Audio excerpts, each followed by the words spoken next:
Trump அவர்களுக்கு ஏன் அமைதிக்கான நோபல் பரிசு கிடைக்கவில்லை? அவர் எல்லா நாடுகளுடனும் வரிக்கு மேல் வரியை போட்டு மிக பெரிய துயரத்தில் ஆழ்த்தி கொண்டிருக்கிறார். ஒரு நாடு போர் தொடுக்கிறது என்றால் பேசி சமாதானப்படுத்தியிருக்க வேண்டும்.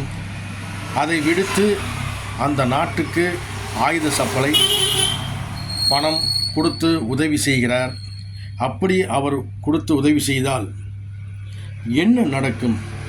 அந்த பணத்தையும் ஆயுதத்தையும் வைத்து எதிரி நாட்டு மக்களை அழிக்கத்தானே செய்வார்கள்.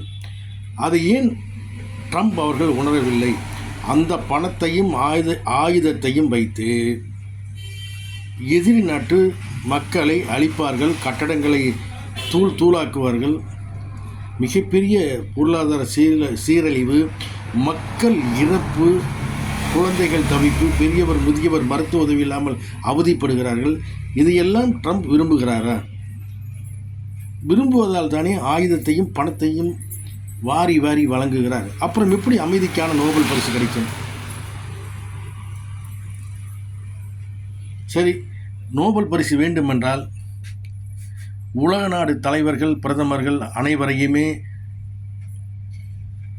மிகப்பெரிய ஒரு மாநாட்டை நடத்தி அதில் இனிமேல் எல்லா நாடுகளிலும் இராணுவம் வேண்டாம், எல்லா நாடுகளிலும் ஆயுதங்கள் எதுவும் தயாரிக்கக்கூடாது, போர் தளவாடங்கள் தயாரிக்கக்கூடாது என்ற ஒரு முடிவெடுத்து இனிமேல் உலக நாடுகள் எங்கேயுமே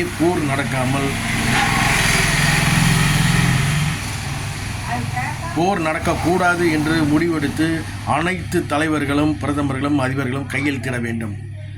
இனி எந்த நாட்டிலும் போர் நடக்காத வண்ணம் அனைவருமே கையெழுத்திட வேண்டும். இப்போ இருக்கும் எல்லைக்குட்பட்டு அவர்கள் வாழ்ந்து கொள்ள வேண்டும் என்று முடிவெடுத்தால் இராணுவத்தை கலைத்து விடலாம். அணு ஆயுதம் தயாரிக்க வேண்டியவில்லை, எந்த ஆயுதமும் தயாரிக்க வேண்டிய. அதற்காகவென்றே ஒவ்வொரு நாடும் எக்கச்சக்கமான கோடிகளை, மில்லியன் டாலர்களை செலவு செய்கிறது.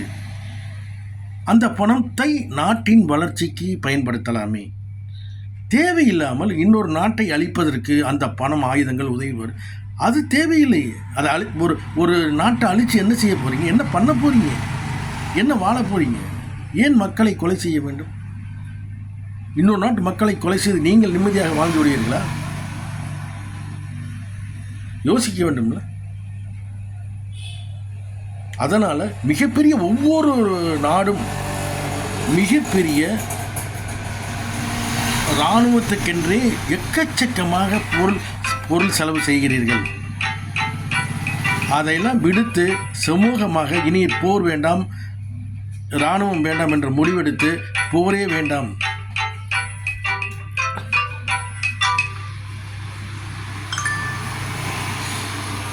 என்று முடிவெடுத்து நீங்கள் செயல்பட்டால், அனைத்து நாடுகளும் செயல்பட்டால் கண்டிப்பாக ட்ரம்ப் அவர்களுக்கு அமைதிக்கான நோபல் பரிசு கிடைக்கும். இது சாத்தியமா என்று அனைவரும் சிந்திக்கலாம். கண்டிப்பாக சாத்தியம்தான். அனைவரும் மனதிருந்தால், மனிதன் மனிதனாக வாழ வேண்டும் என்று நினைத்தால், போர் உலகில் எங்கேயுமே போர் வேண்டாம் என்று முடிவெடுங்கள். ட்ரம்ப் அவர்களே, உங்களால் சாத்தியமாகும். அனைவரையும் ஒன்று கூட்டி, அனைத்து நாட்டு உறுப்பினர்களையும் ஒன்று கூட்டி, பிரதமர், அதிபர்கள், தலைவர்களை ஒன்று கூட்டி ஒரு மாநாடு நடத்தி எங்குமே இனிமேல் பூமியில் போர் வேண்டாம் என்று ஒரு நடவடிக்கை எடுங்கள். வெற்றி நிச்சயம். கண்டிப்பாக உங்களுக்கு அமைதிக்கான நோபல் பரிசு கிடைக்கும். வாழ்த்துக்கள். செய்வீர்களா ட்ரம்ப் அவர்களே? பார்ப்போம்.